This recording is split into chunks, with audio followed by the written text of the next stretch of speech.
káàbọ̀ sórí ìkànnì ohun tó ń ṣẹlẹ̀ níbi tá a ti láǹfààní láti máa sọ ìròyìn tó jẹ́ ojúlówó gẹ́gẹ́ bí ẹ̀yin náà ti ṣe mọ̀ wípé a ò ní sọ ohun tí kìí ṣe òtítọ́ lórí ìkànnì yìí. Ẹ bá mi subscribe, ẹ bá mi like, ẹ comment, ẹ bá mi pín káàkiri, ẹ wá nǹkan fìdílé kí ẹ wo fídíò yìí. Straight to Century Market. I came to meet the market committee, the lodger, and knelt down and begged them to kneel down softly. At first, people did not recognize me. They said, Jima, she worry. I'm even looking a bit better now. I was so bad that time. They said, kilo day. So I started narrating some issues. Then they now found a space for me under the staircase. The staircase is not covered, it's a skeletal staircase but made with aluminium. So I was under there every day, near the gutter. So every morning I would come there, resume. People were helping me, dashing me money, dashing me things. I started using it to buy instruments to use to work. So that place, as it's under gutter, people pour urine there. So every morning is normal. I will come there, I will meet people, I will meet students. I must come there with hypo and magic detergent. That time magic was 300 naira. I will use it and wash that place to change the order and start to sell. Started making it gradually. Old customers started contacting me and all those things, started meeting people again. So that's how people started recognizing her. That, is it not that your daughter said yes, she's the mom? She was not going to speak at all, but you will not know unless I tell you. Intelligence is there. She even won one award in one church. She beat all the children that were even going to private school. She won that competition. They wanted to give her scholarship, but it was my twin sister that carried me to that church. So stories were flying up and down as a single mother. So I left the church. And now came here. People now started giving us clothes to wear and everything. So that's how we started picking up until one day the old grandma said I should give her this my daughter.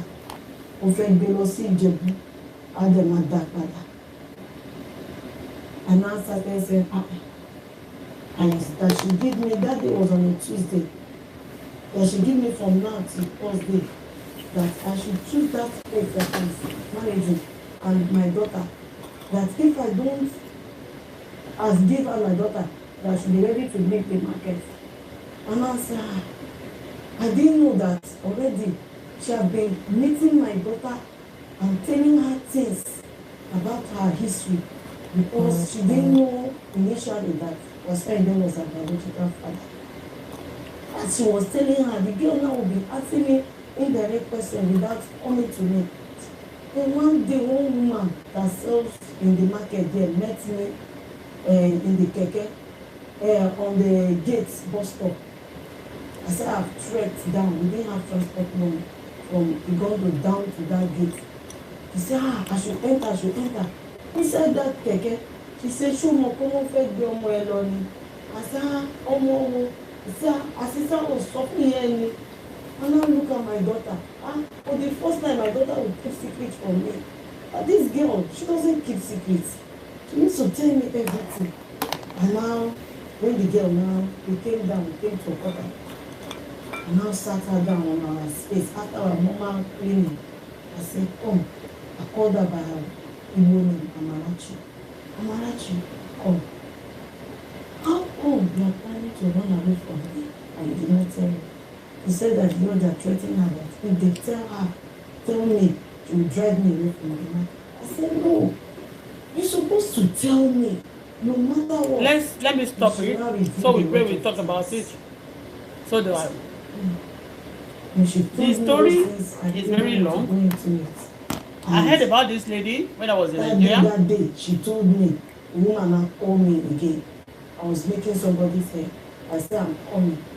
Before I would know it, the woman started throwing my things away.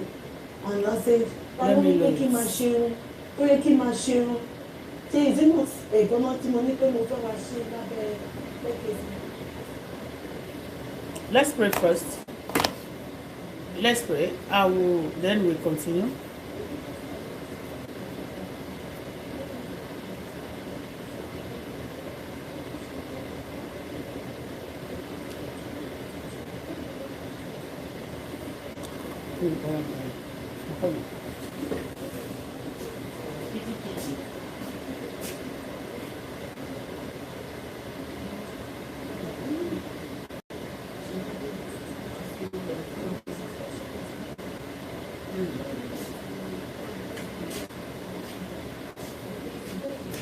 So,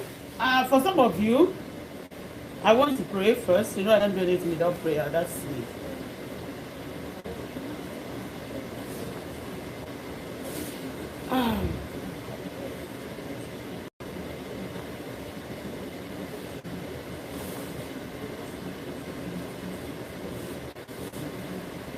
àwọn ṣùgbọ́n láàmì náà ṣe tẹ́lẹ̀ rẹ̀ jẹ́ bísí lára àwọn onírànpín abẹ̀rẹ̀ ní orúkọ ọba tí ọmọ àti ẹ̀mí mímọ́. So I will know it. I just want you the video, maybe for some of you, you are seeing the video for the first time. I saw the lady for the first time, but I heard about her story when I was in Nigeria. Let's pray first. Heavenly Father, eternal rock of ages, we worship you not because we are God, nobody like you, from east to west to south. That be the exalted, be glorified forever. Lord, I thank you for everything we are going to say on this platform today. Father, receive my praise and thanks in Jesus' name. Please come and have mercy upon us. Forgive us, O Lord, in the mighty name of Jesus Christ. Every plan of the enemy against me, against my daughter, against my destiny, against my daughter's destiny, Father, destroy that evil plan in the name of Jesus Christ. All those evil people operating in our country, in our surrounding,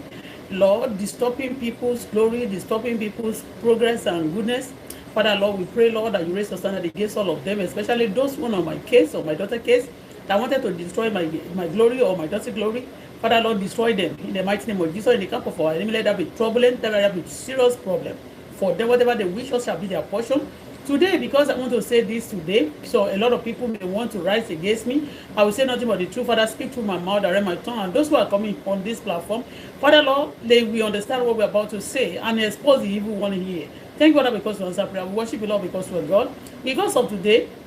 chat, I will not get into trouble. My daughter will not get into trouble. My destiny will not be ruined. My daughter's destiny will not be ruined. All my well wishes all over the world, our destiny shall not be ruined. All our enemies shall be put to shame. Thank you, Daddy, because we answer prayer. We worship you, Lord, because we are God. For in Jesus' powerful name we pray. Amen.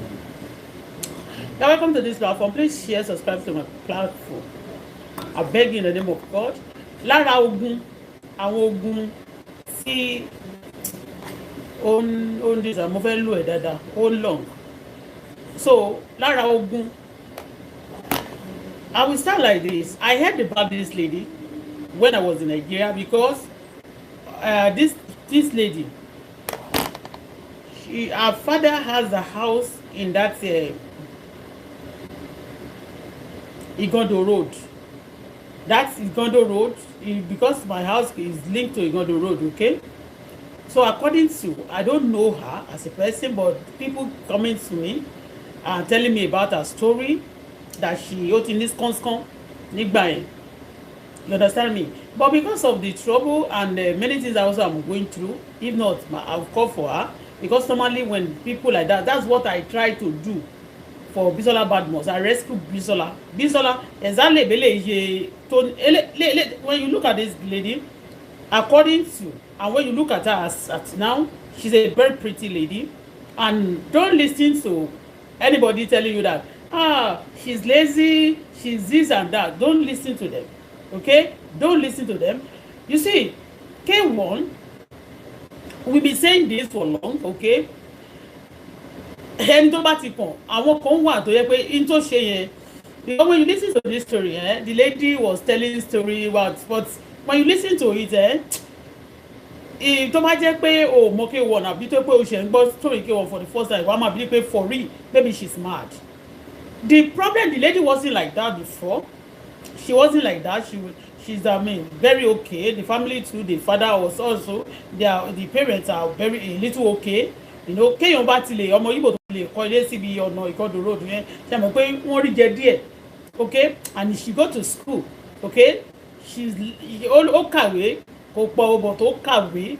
to understand. And in the beginning, ó sọ fún yín pé bóun ṣe rí iṣẹ́, àbí bóun ṣe ń ṣiṣẹ́ ibi iṣẹ́ lòun ti pàdé K1. ṣó ti ẹ̀yìn mẹ́yẹn so in fact ẹni tó kọ́kọ́ ń ṣe ìkànnà tó máa ń bá mi ṣe ìkànnà nínú ilé ìyá Adémiládé Simbi òun ló kọ́kọ́ sọ fún mi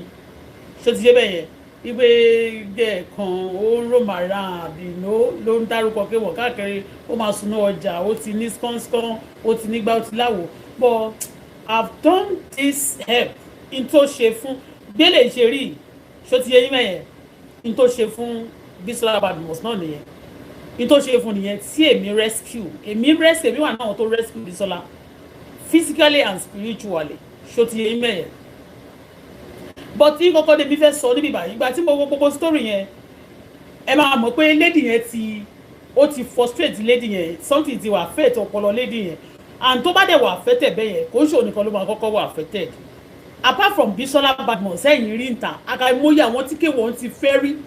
tó jẹ́ pé wọ́n ní mental problem because of trouble tó fún wọn tó jẹ́ pé àwọn family wọn ló wá ran tí ò dẹ̀ ta sí wọn mọ́ rárá bẹ́ẹ̀ ni mo sọ fún yín àkàìmọye àwọn ọmọ ẹ̀tẹ́ rí wọ̀nyẹn míì tó beautiful kì í ṣe gbogbo ọmọ ẹ̀ ló kàwé ṣe mọ̀ pé a máa ń sọ fún pé kì í ṣe gbogbo ọmọ ẹ̀ ló kàwé because when you listen to this lady also ọmọ yẹn now she's turning 13 very soon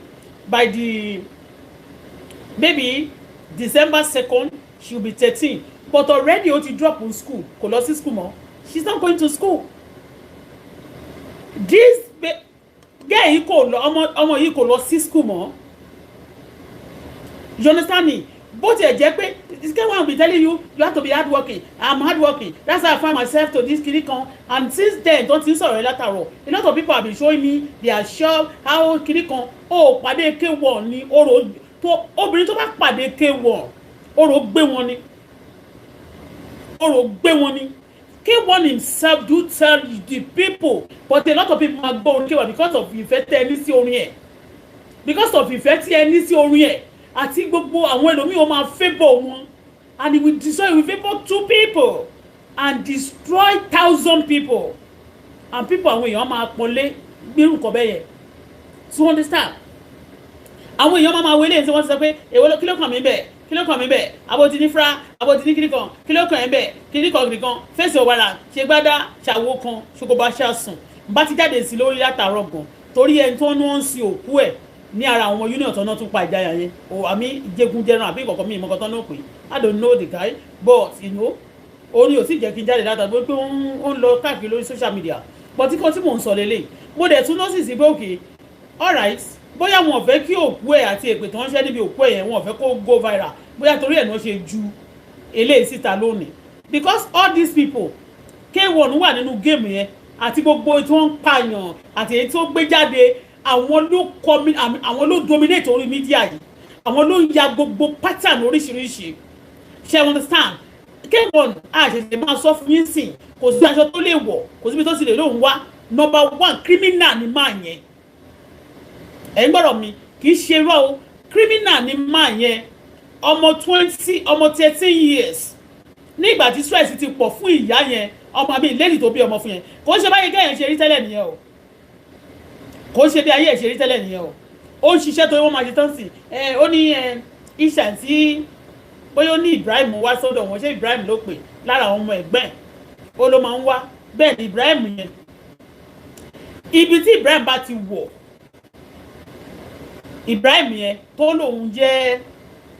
Bíọ́lá àbí Abọ́lá ní ìmọ̀ kan tó lòun jẹ́ Ibrahim yẹn ibi tó bá ti wọ̀ bí ayé ìyá wọ́n ṣe sọ ayé ìyá ti ẹ̀dá tí ìyá ti ẹ̀ ṣe rí gbogbo ìyá yín ní òrùdù sí anybody nínú àwọn tó bímọ fún K1 àtàwọn tó fẹ́ o àbí tó bá bẹ̀yàn sí mi lórí social media ní kán gbógun tì mí ní máa gbógun tì I don't support any bullshit torí pé ẹni tí Ṣàngó bá tọ́jú ẹ̀ balẹ̀ kò ní bú ọba kò so àwa Ọlọ́run má jẹ́ kí ẹ̀ṣọ́ ti yẹn mẹ́yìn àti bá pàdé àrí tó bá ń sọ pé ta lẹni tó máa múrò abẹ́ntòrò máa mú o orò ní obìnrin ò dẹ̀ kí fojú kòrò má gbé wọn àwọn tó orí tó gbà lẹ̀ tẹ́ máa rí pé wọ́n wọlé jáde yẹn máa rí pé ìdá kan bì lọ nǹkan jí aláwo kí ìyá wọn gbóná kí bàbá wọn gbóná kí wọ́n fi ọ̀wọ́ lé wọn ṣó ti ẹyin kí wọ́n fi wọ̀ wọ́n bọ̀ ṣé orí tó bá kàn lọ ṣojú bẹ́ẹ̀ tó pàdé kéwọ́ tó rẹ̀ pé ó pàdé èèyàn kó wá lọ ṣe tó kó wá sọ pé kó tiẹ̀ wá lọ gbé e débẹ̀ pé ó sọ pé ókè o lọ lóyún fún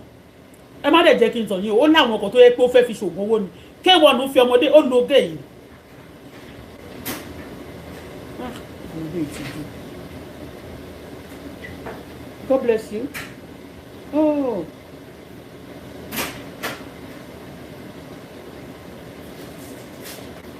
How was the day? Ẹ jọ̀ọ́ ẹ má bínú.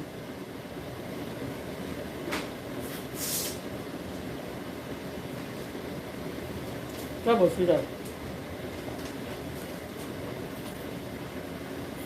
Which one is this?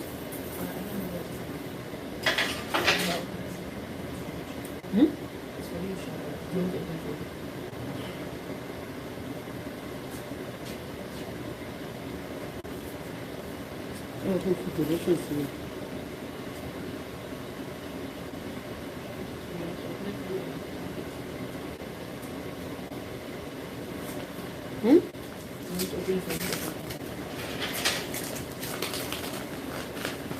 Ẹ má bínú. Ìṣẹ́jú ìṣe wà. Okay.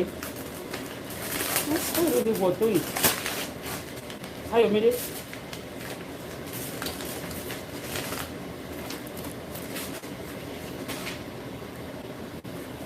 Okay.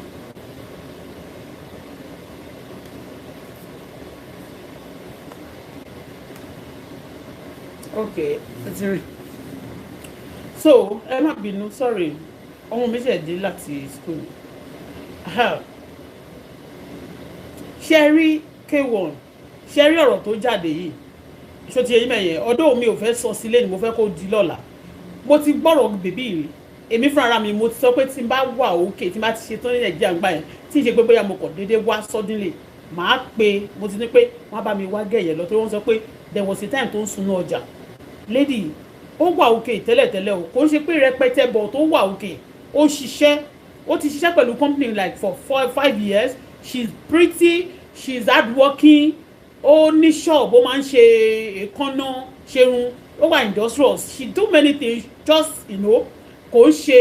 ọ̀lẹ kẹ má bàa sọ pé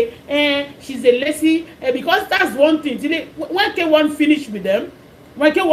them he will label them and tell them that yeah they are lazy they don't want to work they see because ilé wọn bóyá wọ́n rí ilé wọn ṣe bẹ́ẹ̀ nìkan ó mọ̀ ìpò nílé yẹn ilé yẹn ló máa fi ń lù wọ́n ní jìbìtì ó dẹ̀ máa ti lògùn fún wọn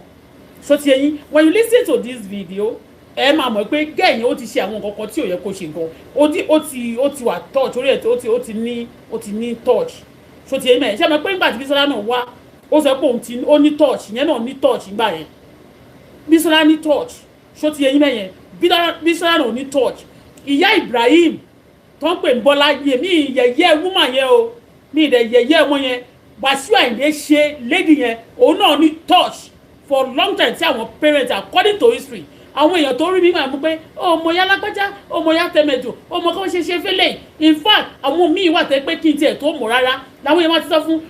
because àwọn àǹtí àtàwọn kan tó ti bímọ fún àtàwọn kan tí a mọ̀ tó jẹ́ àǹtí tó jẹ́ friend àmọ́ bí ayé wọn ṣe padà rí they talk about this person in my presence I know this person and that's why nígbà tó bẹ̀rẹ̀ sí shout me tó bẹ̀rẹ̀ sí shout me up tó bẹ̀rẹ̀ sí fẹ́ ṣe bí ẹni close mọ́ mi I rejected him until tí wọ́n ṣoògùn tó bẹ gbọ́ àwọn èèyàn yes agbára káká ló máa fi mú ẹ bẹ́ẹ̀ ni mo sọ fún yín ṣé ẹ rí gbogbo nǹkan tó ṣẹlẹ̀ sí gẹ̀yìn tẹ́yìn máa rí tó kọ̀ máa rojọ́ wọn á tó máa rojọ́ tákò máa sọ̀rọ̀ tákò máa sọ gbogbo nǹkan tó ṣe kò lè sọ́tàn o ó ti lò bó ṣe wà yẹn bẹ́ẹ̀ ni mo sọ fún yín ó ti lò lílò ni ó ti fi nǹkan tó máa fi ṣe tó máa fi ṣe àìsíkì yẹn ó ti fi bá wọn ṣe ó dẹ̀ lo gẹ̀yìn ó ti fi bá sùn ọmọ yẹn ẹ wá wò nígbà tó dénú ọjà gbogbo ìgbà tó bá ti ní kó lọ tó bá fún lówó torí wọ́n sọ pé wọ́n sọ pé ẹnu ti fẹ̀ jù òun ti kò deny pé òun kọ́ ló lọ́mọ o ó mọ̀ pé òun ló lọ́mọ o ó mọ̀ o and they were together for long time o bó ṣe ń ṣe pẹ̀lú thousand of wọ́n pọ̀ bẹ́ẹ̀ yẹn o kì í ṣe gẹ́yìn nìkan o wọ́n pọ̀ bẹ́ẹ̀ yẹn mí wà tẹ́ pé bóyá ọmọ Yorùbá tó jẹ́ pojú kan sí i á máa wò pé bóun ṣe ti rí sí tá máa lọ kàn fojú pamọ́ ẹlòmíín nínú wọn gan máa kàn lọ kú dàrú tẹ́ẹ̀kọ́ tí ẹ̀ nímọ̀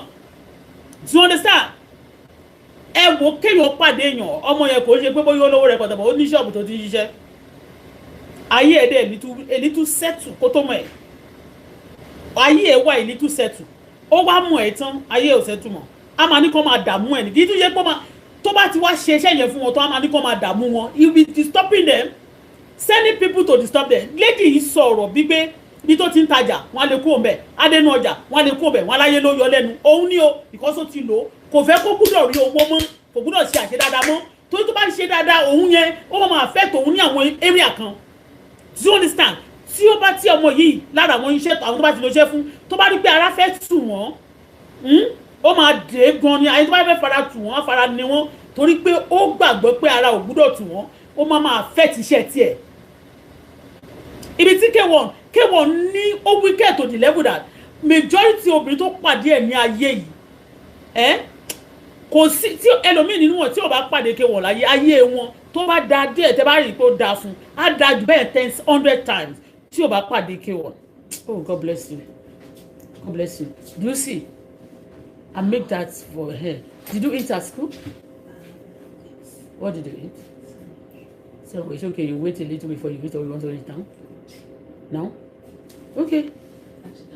No, you are free to eat because mo rí pé oúnjẹ kékeré lọ jẹ láàárọ̀ jẹun ò jẹun ọmọ jẹun òkò ní bàjẹ́ fẹ́ òní kàgbà kù láyé ẹ̀ ṣé the cloth yes mo ṣáà rí pé lẹ́tà yẹn ṣe pọ̀ rẹpẹtẹ bẹ́ẹ̀. The first one or the second one? Date, check the date. The first one? Hold on, don't decide me to look. Check it. So,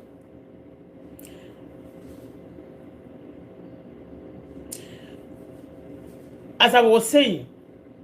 ṣé ẹ rí ìgbà tí wíwà tí òun tó ń wò ìwú láwùjọ yìí tẹ́ bá wú ọmọ yẹn jáde ń sin ó sọ pé kẹlẹ̀ mọ́ kó fún lórúkọ ṣe rí style tó lò fún Bisola Badmus tó máa ń lò fún àwọn obìnrin wọ̀nyẹn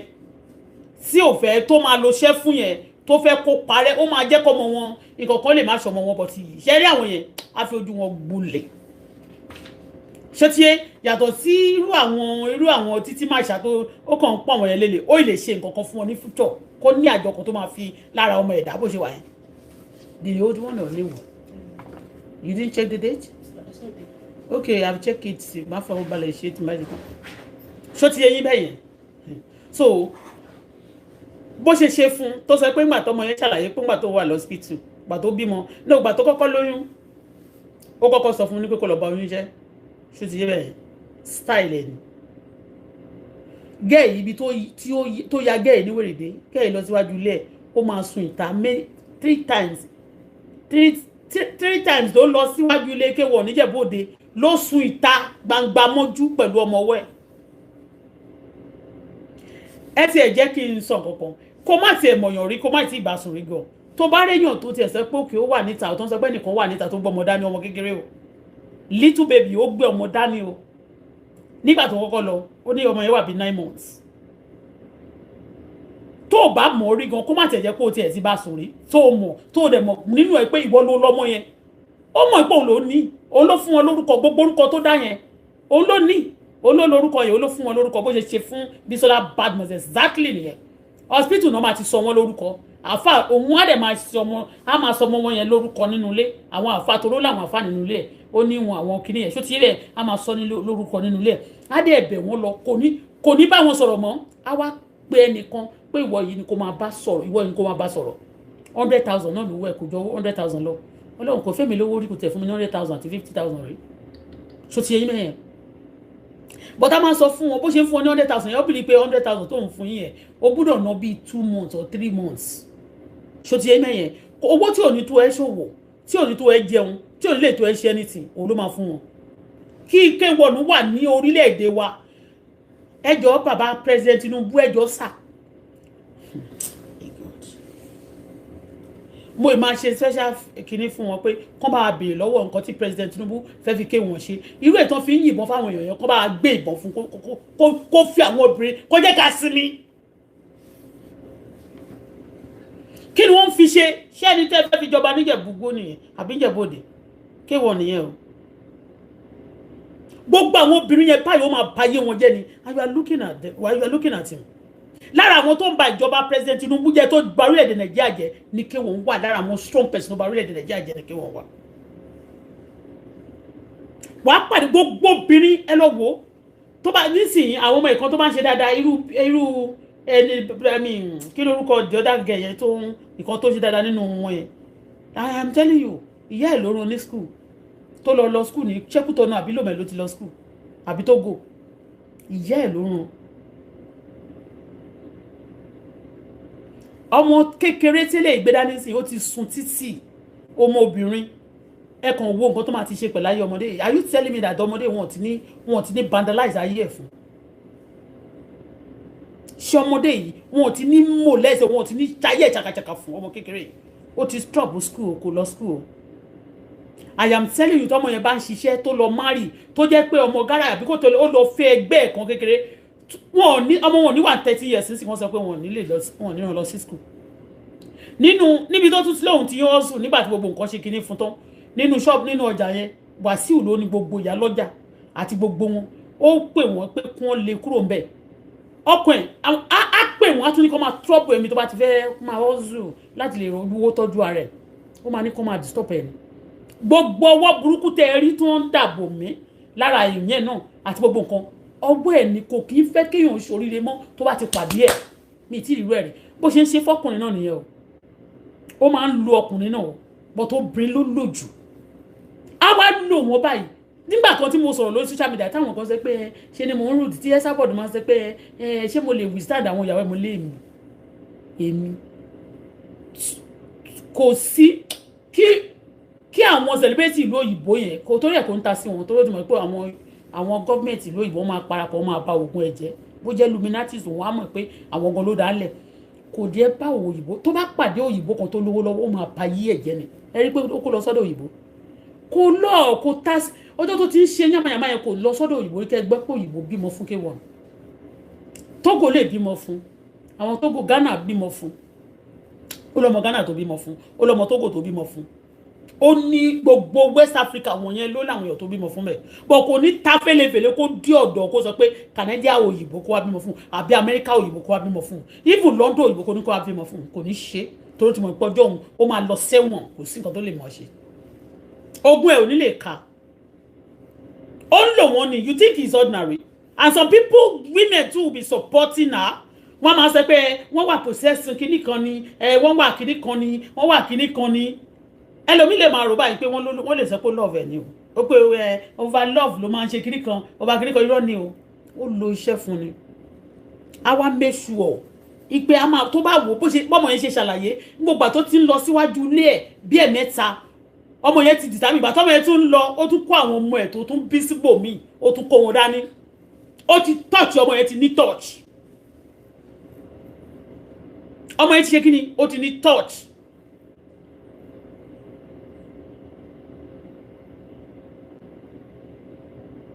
lady ó ti ní touch ọmọ kékeré tó gbé dání yẹn ó ti drop school ó ti ń kọrin ó ti ń lọ club káàkiri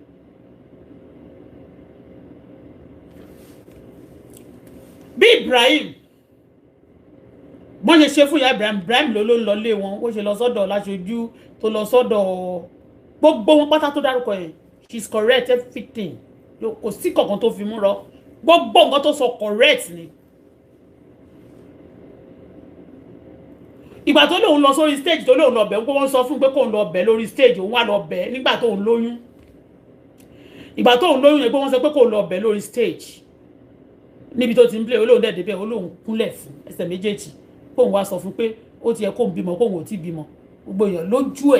ẹ lára àwọn tó bímọ fún ó mọ̀ọ́mọ̀ ṣe níta gbangba ni o ipe àwọn kan bímọ tó bá bímọ fún àwọn kan wà tó lóyún tóun fi ń ṣẹlẹ́yà nígboro this is not good irú ẹni yẹn ló máa campaign ní nǹkan tó ń campaign mo sorry láti sọ fún ìjọba president Tinubu irú ọkùnrin báyìí kò yẹ kó qualify fún any good things kíní wa ní àwùjọ kì í ṣe rọ tára àwọn corruption àti lára àwọn ìwà burúkú tí a neglect in society wa nìyẹn it's not a good thing at all kí ọmọ maltreat obìnrin àti ọmọ òkókó àtàgbàlagbà bẹ́ẹ̀ ó tọ́jú ọmọ yẹn ó ń tọ́jú wọn ni ó máa ń tọ́jú wọn ni tó bá ti pàdé ẹ tó bá jẹ́ tó bá ń ta ṣe mọ̀ pé ọmọ yẹn lòun ní ṣọ́ọ̀bù tó ń ti ṣe nǹkan tẹ́lẹ̀ ó tún wá padà lọ ń wá ṣọ́ọ̀bù ẹ̀mí lọ sọ̀sẹ́gbẹ̀ẹ́ títì wábi tó máa kàn dúró sí tó bá máa tọ́ paint tó bá máa ṣe irun ọmọ yẹn lòun ti ń ṣe irun ó dẹ̀ ti ń ṣe eyelashes láti 4 years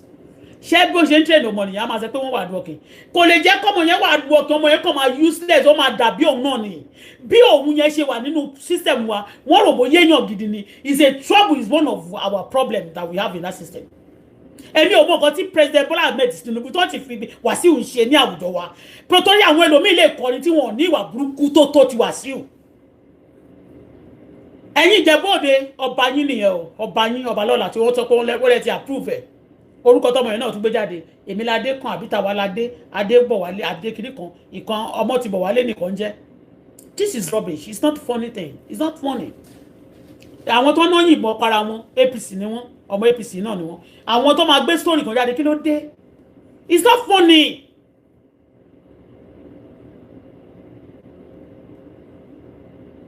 Kí ni example tí Wàsíù òun tó ń kọ́ àwọn èèyàn ní àwùjọ aṣọ nígbà yẹn pé ṣe ló ń pa orúkọ APC jọ ń pa orúkọ president Tinubu kan jẹ́ ni.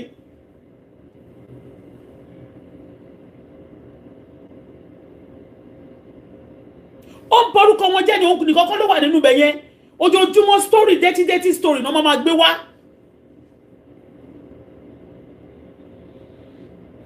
Kí ni èèyàn ṣé èèyàn train ọmọ nìyẹn kó tọ́jú ọmọdé bíi pé o ò lè sọ pé òkè kó tẹ̀ jọ̀wọ́ school ọmọ kó tẹ̀ sọ pé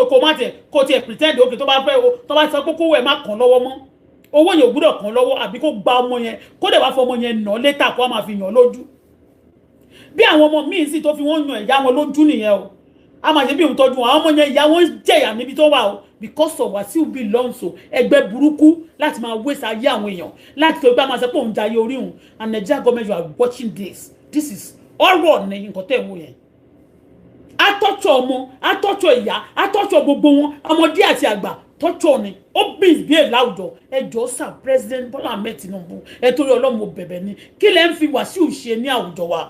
we have thousands of people that can sing ó ti lówó ṣebí kan tó padà tán fún bọ yẹn wọ́n wá ń ṣò ilé ẹ̀ fún wa pé ọmọ ẹ̀ ò lè jìyà ó ti kọ́lé òun náà ti kọ́lé àwọn tó gbé sílẹ̀ tó bí sílẹ̀ wọn gbádùn òun nìkan ló ń gbádùn yẹn ṣé torí ẹ̀ nìkan gbogbo àgbáyé ṣe gbogbo Nàìjíríà ṣe wà ní ṣé òun nìkan ni a máa lóun dayé orí ṣé ayé nìkan ayé yẹn òun dayé orí ẹ̀yẹn ṣé òun nìkan ni wọ́n dá ayé jíjẹ fún ni ẹjọ́ sá o torí ó sọ pé kò sẹ́ni tó lè mọ wèrè Wàsíù òun náà la ṣe máa ń pè ní sọ̀rọ̀ Wàsíù all the time àmọ́ ipa ẹjọ́ tó wà wájú Ọlọ́run kan jẹjọ sìgá àti gbogbo tẹ́lẹ̀ náà ọ̀rọ̀ yín Wàsíù ó ti sọ pé ẹ ní jẹ́ kí èèyàn kò ń tẹ́ òun ló pè yín ní gbangba tó sọ pé ọmọ ẹ̀ lòún jẹ́ gbogbo nǹkan tó dẹ̀ ti ń ṣe láwùjọ kò sí kankan tó ń ṣe fún o lẹ́ni tí wọ́n sọ pé wọ́n ń sìn nǹkan nínú wọn ń sìn ló gbé jáde àmọ́ àkúkú mọ̀ lára wọn náà ní àkúkú mọ̀ bóyá ọwọ́ wọn lè wà kò sí nǹkan tí wọ́n lè ṣe torí ẹni tó kú yẹn náà lẹ́nu jẹ́ mẹ́ta wọ́n ló lọ fẹ́ ọmọ Yíbò òun náà gbé jáde pé ọmọ Yíbò kan náà ti bímọ fóun kì í ṣe ọmọ Yíbò kì í ṣe ọkàn yìí nìkan lọmọ Yíbò tó bímọ fún Wàsíù has plenty ọmọ Yíbò tó máa ti bímọ fún ọmọ ìbílẹ̀ kò sí ìlú tí ò bímọ fún Wàsíù and maybe wọ́n ń rò pé bóyá problem nísìnyí ó fẹ́ lọ rìtáyà orí ẹ̀yìn ẹ̀ tó ti fẹ́ ẹ̀kọ́ yẹn ó fẹ́ lọ fi rìtáyà sí orí tróònù Ìjẹ̀bú-Òde tróònù ibẹ̀ ló fẹ́ lọ fi rìtáyà sí ó ti fara pò ìdọ̀tí ó ti ṣèkà ó ti ṣe ìkà fún alára ṣe ìkà fàájì ò ṣe ìkà ní gbogbo orílẹ̀-èdè Nàìjíríà yẹn àwọn èèyàn sunkún àwọn ọmọ tó bí nínú gan sunkún èèyàn lè máa pe ẹkún báyẹn sí lójú èèyàn jáde lórílẹ̀-èdè tó ti ń pe ẹkún jáde bẹ́ẹ̀ yẹn kó orílẹ̀-èdè yẹn náà Wàsíù wà nínú àwọn tó bà orílẹ̀-èdè wa jẹ́ Wàsíù wà nínú àwọn tó béèrè tí àwọn èèyàn ń béèrè fún ẹ̀san lórí Wàsíù tó fi fa a lot of trouble tí calamity ta máa fi wí pé we don't even know what to do next example wo ló fún wa ṣóhun nìkan ni ẹni tó kọrin láyé ni ta ni gbogbo àwọn olórin tó kọrin Nàìjíríà yẹn bàbá Sàní Adé wọ́n níyàwó tó pọ̀ wọ́n kó wọn sílé ni ọmọ wọn dẹ̀ máa wà òkè wọ́n kó wọn sílé ni ọmọ 10 years ó ti máa sọ pé òun máa kọrin bàbá wọn ní bàbá òun bílíọ̀nìyà ni a ti máa jẹ́ kó mọ̀ pé a ti máa ṣe competition pé bàbá òun bílíọ̀nìyà kí láǹfààní bílíọ̀nìyà wèrè tí ó tọ́jú ọmọ bí wọ́n ṣe ń sọ pé àwọn bílíọ̀nìyà kan wà ní Nàìjíríà tó ń ní owó yẹn tó máa ní pé wọn ò ń fúnyàn lówó wọn tọ́jú ọmọ wọn in fact their wife because wọ́n bá ti tọ́jú ọmọ tó bá ti dọ́wọ́ wọn ó máa dọ́wọ́ ìyá àwọn olówó kan mi ò fẹ́ dárúkọ kó má dà pé mo fẹ́ máa compare irú Wàsíù yẹn pẹ̀lú wọn ni tó bà ayé jẹ́ tó bà gbogbo nǹkan jẹ́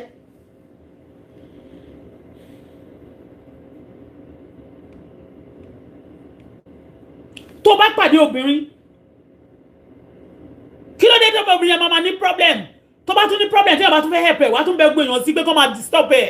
gbogbo ibi tó bá lọ àwọn ìyá lọ́jà wọ́n lé wọ́n máa nà wọ́n máa gba káàkiri kó máa lè máa ṣe páyé ló ń ṣe kó máa lè sọ pé ó ti ya wèrè because o fẹ́ kí wọ́n sọ wípé kó ní ṣe ló ya wèrè pé kò mọ nǹkan tó ń sọ. That's what we also did on this media telling people àwọn kan torí ẹ̀ mo ṣe hate àwọn kan tó ń pe àwọn ní nǹkan bàbàrà lọ́dọ̀ mi tí mi fi wò wọ́n báyìí tí wọ́n máa rí pé mo rúùtù sí wọn ni wọ́n máa ní kí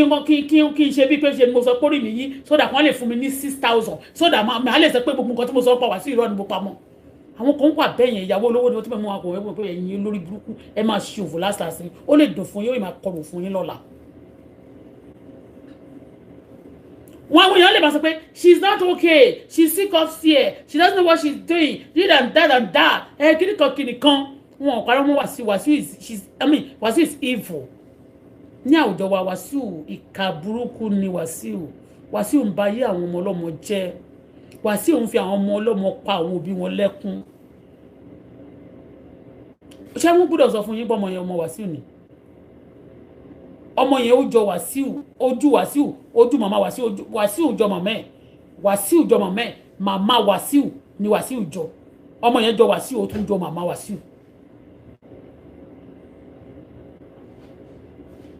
wọ́n ṣe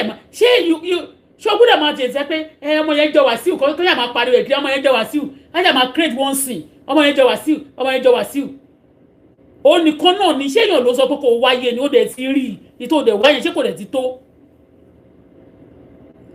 ọmọ yẹn ti drop school láti ọdún yìí kí dẹ̀ ṣe pé lédi ọ̀fẹ́ ṣiṣẹ́ bí tó ti ń ṣe ìkànnà àwọn ìyá lọ́jà máa le bí ìyá lọ́jà ṣe ń le ní àwọn ará ilé máa le ní òdìbí tó ń gbé ilé tó tún ń gbé gan ìyá ẹ̀ gan ṣé mọ̀ pé mímí ìpúrọ́ sí ìyá tó yẹ kó tún support ẹ̀ gan ìyá yẹn tún kẹ̀yìn sí ìyá yẹn á tún kẹ̀yìn sí ni just like gbogbo ayé ló máa bẹ ìjà tó bá ti rí pàdé kéwọ̀ lọ́nà gbogbo ayé àwọn èèyàn tó yẹ kó support ẹ̀ láyé yìí ló máa bẹ̀rẹ̀ sí dìde ogun sẹ́ẹ̀ ogun ló débẹ̀ fúnra rẹ̀ ló tún máa pè ló máa threat wọn tí ó bá wọlé á tún ṣe ogun sí wọn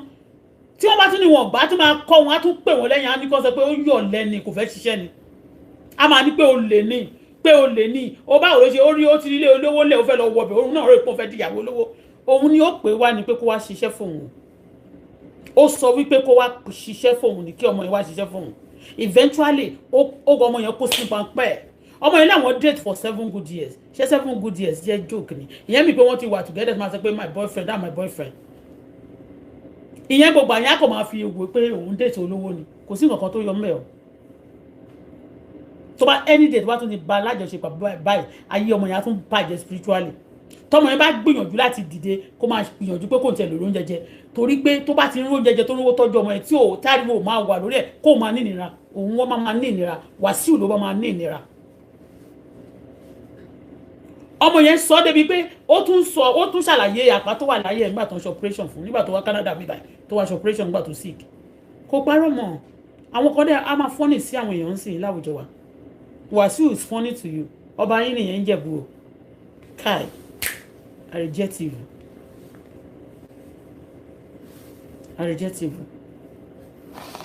má gbọ́ fí àpá I reject you ọmọ yẹn ti ń lọ club at the age of 13 ó ti lọ ń kọrin club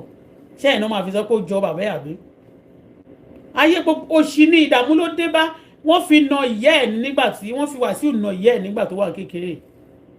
àwọn èyí tó bá rò pé ó di kinní fún tí ò bá ní ṣé fún ìgbà ó ní gbogbo nǹkan ṣe di kinní fún tó ṣe ìrọ̀rùn tó ló dà yẹn gan wọ́n sì ń jalè sí jí nǹkan nìkan gba nǹkan nìkan gbalẹ̀ onílẹ̀ gba nǹkan nìkan tí ò bá ti rí nǹkan gbà lára ọmọ yẹn àwọn tó gba owó lọ́wọ́ wọn kó tún gba ògo lọ́wọ́ wọn á gba ògo ẹ̀ dànù kò gbúdọ̀ ní ìtura mo sọ fún yín pé àwọn tí Wàsíù fẹ́ tó wà ní àdúgbò Ìkọ̀tún area yẹn mọ́ọ̀nà ọkọ́ta yẹn paint ni majority ń ṣe tí ò bá ti ta paint ó máa ta pepper soup ṣé mo bá ti kọ́kọ́ rí wọn gbà màmá ni pé eléyìí fẹ́ Wàsíù rí ọmọ onílé ọlọ́nà dẹ̀ ni wọn ọmọ onílé ọlọ́nà ni wọ́n ìgbà yẹn máa tún wá sí pé ẹni tó fẹ́ bẹ̀rẹ̀ tí ó fọ́ ọ̀dà ta pepper soup ìyẹn jẹ́ tí wọ́n gba ṣọ́ọ̀bù àwọn tó worst fún jù wọ́n máa kiri paint báyìí ni wọ́n gbọ́ bímọ fún Wàsíù ṣé ń gbàtẹ́ rí ọmọ yẹn ṣe rí pé yẹn náà ps mu ó ti ṣe dáadáa ló ti lọ sí school a máa fi wọ́n gbolẹ̀ ó lọ síwájú lẹ́ẹ̀mẹ́ta ọmọ ó sùn bẹ̀ pẹ̀lú ọmọ òkókó lọ́wọ́ ó sùn ta mọ́jú kò sí àánú kankan lójú ẹ̀ ọjọ́ tó ní kán gbé ọmọ yẹn wá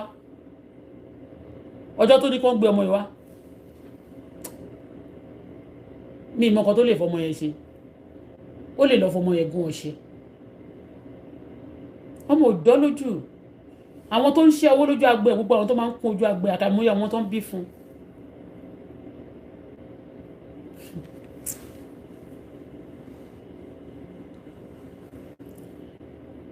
kò ṣe kó ń bímọ fún èèyàn yẹn kọ́ ni tó bá fẹ́ break record torí time kan wà tó sọ pé òun fẹ́ break record òun fẹ́ dàbí King Solomon nínú Bible yẹn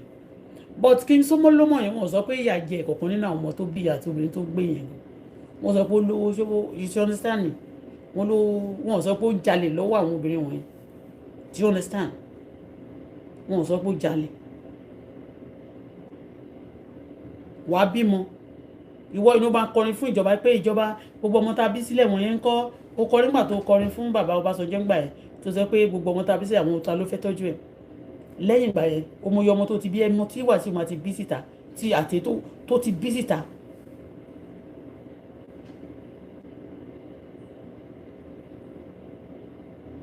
tẹ bá lísìn sí gẹ̀yìn sọ ó ló parọ́ mọ́ òun nígbà tó lọ sọ́dọ̀ ọba ọsọ́lọ̀ tó kú ọba Kàbírù ó ló sọ fún yẹn pé òun jẹ́ lesbian Wàsíù máa ń parọ́ bó ṣe sọ́bà mọ́ kan òwe ó máa ń parọ́ mọ́yàn ní á parọ́ mọ́ ẹ débi pé gbogbo àwọn tó wá lè ṣàánú fún ẹ wọn ò ní ṣàánú fún ẹ àwọn tó mọ̀ tẹ́lẹ̀tẹ́lẹ̀ ó máa wá dágbére fún ẹ Wàsíù ni oògùn ló ṣe ájò ló ṣe ó fi àwọn yẹn ń ṣe oògùn ní àwọn tó yẹ kó ṣàánú fún ẹ á kọjú gbogbo wọn tiẹ̀ báyìí gbogbo wọn máa yé tẹ̀ ni á sọ ẹ̀dá láìmọ̀ ṣe ṣùgbọ́n ṣe bá fara yín sílẹ̀ gbogbo ẹ̀yin tẹ́ bá ń fi ara yín sílẹ̀ láti jẹ́ kí Wàsíù lò yín láti ṣe ìkà fáwọn èèyàn ẹ jèrè yín náà tí Wàsíù bá jẹ tiẹ̀ ẹ máa jẹ ti yín náà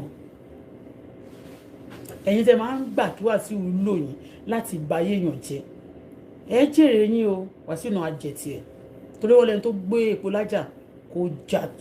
kò ń ṣolè púpọ̀ ju ẹni tó gbà dání lọ when you see people tó wáyé pé láti ìgbà tó ti ń ṣe nǹkan burúkú yìí tí wọ́n ti ń bá wí ṣé mo pẹ́nu màmá ẹ̀gán náà ò ká ẹnu ìyá Wàsíù ò ká Wàsíù bó ṣe dààmú ìyá ẹ̀ tí tó fi kú ìdààmú àdúgbò bẹ́ẹ̀ ló ṣe fẹ́ kí gbogbo ọmọ máa dààmú àwọn òbí wọn tó bá bímọ fún náà á fẹ́ kí gbogbo ọmọ tó bí yẹn kó dààmú ẹ̀ lẹ̀ tó bá rí pé wọn ò dààmú ẹ̀ tọkùnrin balẹ̀ tó bá ti tó tẹ̀mí tó yẹ kó máa jẹun á kọ ẹ̀yìn wọn báyìí sí ẹ báyìí ni á kọ ẹ̀yìn wọn báyìí sí ẹ ni tó o bá ń ṣòǹkan ló bí ẹ tó bá ti lè ní àṣẹ sí ẹ gbogbo ilé ẹ ọmọ tó bá bí á méjọ pé wọn kẹ̀yìn sí ẹ ẹ̀dẹ̀ ń wò níran ẹjọ́ kí ló ń kọ́ wa lórílẹ̀‐èdè wa tíyàn bá tiẹ̀ ṣe tó bá sọ pé ìyá ṣẹ̀wọ̀n ṣọmọ tún ṣẹ̀ ọmọ òkókó wọn máa sùn síta ní ọjọ́ náà go and watch the video and see what Wasiu have done they told me when I was in Nigeria Simbi ló sọ fún mi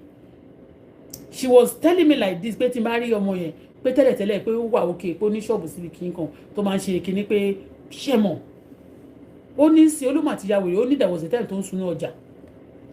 kò dẹ́ ṣe pé ó ya wèrè bọ̀ kò ní choice ó ti sọ fáwọn bàbá ẹ̀ kọ́lé síbẹ̀ yẹn àbúrò ẹ̀ kan ti lè jáde wọ́n ti sọ fún ìyá ẹ̀ wọ́n ti ọkọ̀ láì papọ̀ wọ́n ti ní kán lè jáde ẹ̀zálẹ̀ gbogbo ọwọ́ nígbà tí mo rí owó oríṣiríṣi pẹ̀lú bàbá ọmọ mi àti gbogbo nǹkan tó ṣẹlẹ̀ nínú dúkìá mi àti surroundings I told people that Wasiu is the one àwọn olórí burúkú kan tó ti fún tí ò ní mọ̀ pé òun fún lọ́wọ́ máa support ẹ̀ a máa ní irọ́ ló pamọ́ fún ọ̀ parọ́ mọ́ ọmọ yẹn lọ sínú ọjà o pẹ̀lú ọmọ Wasiu àtọmọ mi tó bí ìtí mo wá fẹ́ béèrè lọ́wọ́ ọmọ yẹn ni pé mi ìmọ̀ bóyá ọmọ méjì tó bí yẹn bóyá ó ti bí yẹn tẹ́lẹ̀ kó tó pàdé Wasiu àbí ó ti lẹ́yìn tó pàdé Wasiu ló ṣe bí yẹn tó wáyé pé lẹ́yìn tó pàdé Wasiu ló ṣe tó wá lọ rí ọmọ yẹn he ó lè jẹ́ set up náà ní fún because Wasiu bá mo mọ àwọn kan tó fẹ́ lórí social media tó pẹ́ nígbà tó fẹ́ wọn tó wà á set gbogbo ọkùnrin sí wọn lọ́wọ́ sọ́run wọn báyìí bẹ́ẹ̀ ni táwọn èèyàn máa tún sọ pé kò ṣe nǹkan kan ọ̀rẹ́ àwọn àjọ ń fẹ́ obìnrin ni ó fẹ́ fi tàn wọ́n ni láti tó bá ti dà wọ́n sí free so wọ́n lè máa lọ a lè sọ pé ó ti fẹ́ lè kó ti bẹ́ẹ̀ èyí tó fi sọ pé nìyẹn gan pé lesbian nìkan bóyá kò mọ ẹni tó fẹ́ ni àbí kó yẹ kó ti bí ọmọ yẹn kó tó di pò mọ́ Wasiu máa ń pa irọ́ bàjẹ́ ó máa ń pa irọ́ máwọn èèyàn gbogbo bí tó ti wá lọ gbogbo àwọn tí ó lọ báyẹn ṣé Ọláṣojú Adébáyọ̀ ṣé kò lè tó bá kàn fún kọ́kọ́ tiẹ̀ fún ní 500,000 kó lọ́ máa fi ṣòwò no 500,000 á dà pé wọ́n ti fún ní 500 million ni torí pé kò fẹ́ kó ara tù ara òwúrọ̀ tù tára bá ti tù ó máa fẹ́ tẹ̀. ìgbà tẹ́ ẹ dáwó fún gbà yẹn tẹ́ ẹ dáwó fún Bisola Badmus gbà yẹn tára tu Bisola díẹ̀ ẹ rí pé ó fẹ́ lọ kó sẹ́nu tírélà ni ẹ rí pé plane fẹ́ gé orí ẹ̀ sọnù ni lára oògùn ẹ̀ bàjẹ́ gbà yẹn lára iṣẹ́ kó máa bá aṣáájú gan president yẹn kó máa bá wọn sọ̀rọ̀ báyìí pé àwí máa yẹ ohun tó máa ń bá wọn lò ó yẹ ohun nígbà tó dé Àbújá ń jọ yẹn àwí máa yẹ ohun tó máa ń lò fún president Tinubu ó yẹ ohun president Tinubu no wọ́n sọ fún pé no for the first time ó máa lo iṣẹ́ lọ bá wọn ni wọn má yẹ ohun ni kì í ṣe àwọn nìkan ló lò fún everybody àti gbogbo àwọn tó ń lọ ságbo Wàsíù Àyìndé pátákó gbogbo wọn ló lo iṣẹ́ fún. àwọn èèyàn kọ́kọ́ rò ń báyìí pé gbogbo àwọn tó bá ti lọ kọrin lágbo tó bá ti lọ jó Wàsíù báyìí tó bá ti wá sọ́dọ̀ wọn báyìí wọn bá máa ṣe business báyìí gbogbo nǹkan máa bàjẹ́ ni èmi ìkókàn déédéé ṣán kú ṣó ti yẹ yín mẹ́yẹn ìgbà tó yá àwọn á discover pé gbogbo àwọn ìyàwó wọn ló ń bá sùn kì í ṣe rọ́ tí bá ní kí n máa dárúkọ ń sìn àwọn tó máa pẹ́ ọ̀rẹ́ mi kíníkan á máa dà pé ṣe là ń bára sí àwọn obìnrin yẹn àti àwọn family yẹn we don't do that but ìwà tó ń wù yẹn kò dá láwùjọ èèyàn kí tó torí pé òun fẹ́ jẹun kó wá mú gbogbo àwọn yòókù nínú ayé yìí kó wá sọ pé òun fẹ́ jayé òun rí òun kó dẹ̀ máa fa ayé aláyé kó máa fi ta tẹ́tẹ́ kó máa fi sọ pé òun ń jayé that's a terrorism mo sọ fún yín ní bíbá kí obìnrin kọkùnrin àwọn ọkùnrin míì gan ṣe bá rí pé wọ́n ní àwọn terrorists náà kó àwọn ọmọ ní Ọ̀yọ́ state yẹn wọ́n nígbà kan náà lọ mú àwọn family wọn tí wọ́n ní wọ́n gbé ọmọ wọn tán gbéyàwó wọn lójú wọn ṣe kíni ó change ni wọ́n release àwọn èèyàn tí wọ́n lọ kó ni tán bá lọ gbé ìyàwó Wàsíù kan ọmọ ẹ̀ kójú òun ni ó jẹ́ kíni á ní kán pa wọ́n ni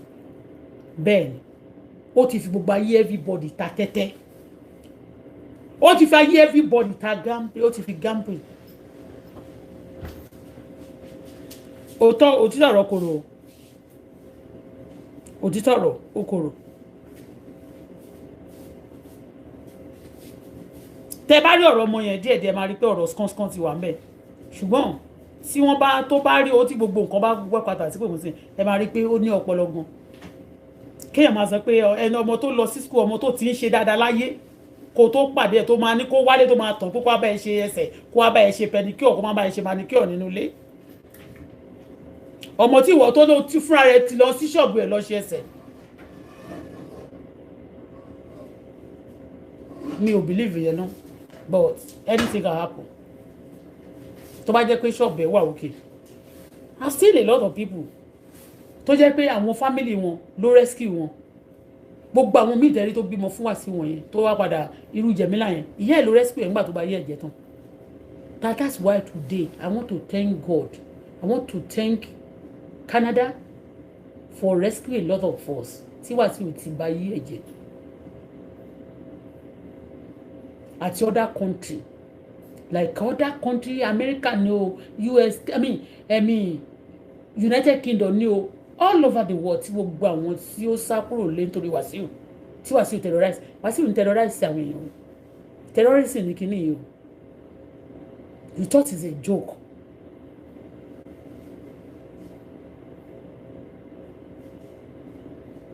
níjọ́ tí mo ń sọ nínú ilé pé àwọn tó bímọ fún Wàsíù nígbà tí mo ń sọ̀rọ̀ níbẹ̀ tẹ́sàbọ̀ ṣe pé ìwọ oṣù lè wí sáà àwọn ìyàwó Wàsíù mo lé mi ṣé o mọ bí mo ṣe wà ní ṣé o ti rí àwọn ìyàwó Wàsíù tó bá yẹ wọn kó ṣe pé wọn ò dúró dáadáa tẹ́lẹ̀ Wàsíù ò ní lọ bẹ́ẹ̀ lómi nǹkan tí ò dúró dáadáa let me tell you even Bisola Badmus yẹn gbọ̀ngbà tó rí pé kọ́kọ́ jáde tọ̀ báyìí tó ṣe fíìmù kan láti gbà tó bá wí pé á dẹ̀ tẹ̀sí á ti rí kó lóògùn lára ó ṣe gbélé nìyẹn bádẹ̀ ti gbélé báyìí ó gbé àbùkù lé ní ó gbé èkúta lé ní ó gbé bágò lé ní á gbé èkúta ní ó bá gbélé òun ló torí máa fi ayé ẹ̀kọ́ rẹ̀ lé nítorí kó máa ṣiṣẹ́ fún ìyẹn ló ń fi sọ pé tòótọ́ ni o wọ́n máa sọ pé wọ́n ń pe ìṣẹ̀dá èèyàn á máa fi ìṣẹ̀dá ẹ̀kọ́ rẹ̀ ìyẹn lè ṣe máa pé at the end of everything nǹkan máa ṣe ọpọlọ wọn nǹkan máa ṣorí wọn torí wọ́n fi ìṣẹ̀dá ẹ̀ ń ṣiṣẹ́ fẹ́ lómi tó bá ti wá fẹ́ gbìyànjú láti ẹ̀ ti rí kọ́bọ̀kọ́bọ̀ ẹ máa rí wọn ò ní fẹ́ fọ owó gidi lọ bíi 3,000 bíi 10,000 bíi kó máa dá owó fún 10,000 owó tó bá pọ̀ jù láti wà tó ti pàdé Wàsíù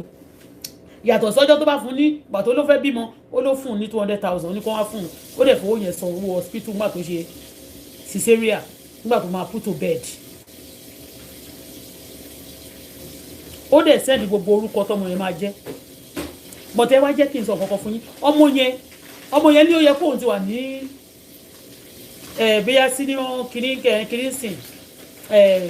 junior ó ló yẹ kóun ṣe junior àmì senior wáyé àbí junior wáyé àbí kọ̀ọ̀kan ó lóun ò ṣe ó lóun máa ń dọ̀jì ní tí àwọn ẹgbẹ́ òun bá ń kọjá torí kò lè já lọ sí school ṣọmọ tí ò bá sí ní environment tí ò sí ilé tó dáa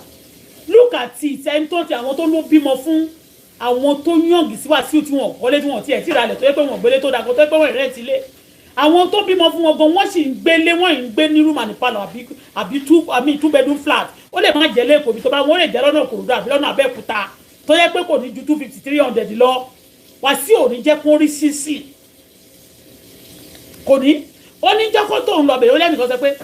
we can even give you 100,000 now but he has given other now that nobody must give you money. Elédùmarè bí ọlọ́run tó dá ayé àtọ̀run á bá wa sọ fún Wàsíù lágbára Elédùmarè bó ṣe ṣe fún àwọn èèyàn ọlọ́run tó dá ayé àtọ̀run á bá wa sọ fún ẹni tó bá dẹ̀ ń gbèjà tó ń wò pé nǹkan tó ń ṣe yẹn tó yẹ lómi máa sọ pé lísì ká sọ pé ọmọ kan kó má gbé gbójúlógún ọmọ yóò tí ì mọ̀ nǹkan tó ń jogún tẹ́ bá ti bẹ̀rẹ̀ sí sọ pé irú ọmọdé yìí tó ti sọ pé èmi náà máa make owó tó ti kò ní fẹ́ fọkàn sí school money sí pé me too I'll go to club ó ti bẹ̀rẹ̀ sí kọrin ó ti ń kọrin ó ti ń sọ pé a máa ń fìgò mọ tí ń bí a máa ń ṣe ó ti ń ṣe bí ọmọ ọ̀tá because he wants money he want to live good kò ṣe pé ó fẹ́ sọ pé òun fẹ́ ra mọ́tò bó ń sìn bọ̀ káwọn ti ẹ̀rí lẹ́gbẹ́ káwọn orí oúnjẹ jẹ táwọn bá síkì olórí dẹ́kìn làwọn ń gbé o kò dẹ̀ kúrọ́ kò kúrọ́ o ibi tó ti ń sùn káàkiri yẹn sìn wọ́n wá fẹ́ fi sílẹ̀ ìgbà tó ń sọ pé orí ẹ̀ ti ń yí gbà kan orí ẹ̀ ò dẹ̀ tí yìí ń gbogbo àyẹ̀ gan tó fi náà lé kóònù ọjà wọ́n wá fẹ́ fi sílẹ̀ gba ọmọ yẹn lọ́wọ́ ẹ̀ wọ́n wá lórí ẹ̀ ti yí tó bá dẹ̀ ti gba ọmọ yẹn lọ́wọ́ ẹ̀ ẹni tí lè ṣe ọmọ yẹn Ọlọ́run dájú mi ó lè máa bá ọmọ yẹn fòsùn fúnra rẹ̀ torí olóògbò ni àwọn olóògbò ni tó bá ti gbogbo wọn máa ń bọ́ ọmọ wọn sùn ó lè máa bá ọmọ yẹn sùn kó pa ayé ẹ̀jẹ̀ kó pa ayé ìyá ẹ̀jẹ̀ kó jẹ́ nǹkankan kó pa ayé àwọn kan jẹ́ kó máa tú ayé àwọn kan ṣe ó jáde sí ìgboro oníjọ́ tí mo ń sọ fún yín tí ọmọọṣẹ́ ẹ̀ jáde wá tó sọ pé ó ra mọ́tò fáwọn ọjọ́ kan náà ó fún Bàsíà tó wà ní Canada ó fún òun náà lówó lóun fún 20 million ó wà náà zẹ̀ lórí púpì sódà tó wà fáwọn kan lówó nítorí pé ó lo iṣẹ́ fèmí iṣẹ́ yẹn kò dẹ̀ lè jẹ́ I know ó lọ ṣe gbogbo obìnrin tó bá ti gbogbo àwọn tá ń pariwo fún wọn àti even Wendy awala gbogbo ọ̀rọ̀ tá sọ níbẹ̀ ló já àwọn ẹlòmíì àti ìyàwó èyí tó ń pè ní èyí tó lóun fetí àgàn lára iṣẹ́ tá ṣe ń bì táwa ṣe èyí àti ọ̀rọ̀ tá sọ síta tá tẹ̀ sójú ẹ̀ ó ló jẹ́ kó tú ọwọ́ lórí àwọn kan pé ojú ti wà lára àwọn kan torí bẹ́ẹ̀ irú àwọn tó ṣiṣẹ́ yẹn ó kàn lè fojú máa fẹ́ yín irú èmi kò lè like mi láíláí tó bá lòun like mi mo kàn mọ́ pé ó fẹ́ lọ fi petrol dín dòdò yẹn Wàsíù he got no forgiving spirit ó ti dájú torí pé òun bò ń ṣe wà yẹn ìmùlẹ̀ tó wà ní pé òun máa jẹ̀gbádùn tó máa fi jáde láyé ni ó fẹ́ break record pé kò sígbà kan tó máa tọ́ fún òun láyé ayé àwọn ẹlòmíì tó bá pàdé ló máa bàjẹ́ fún.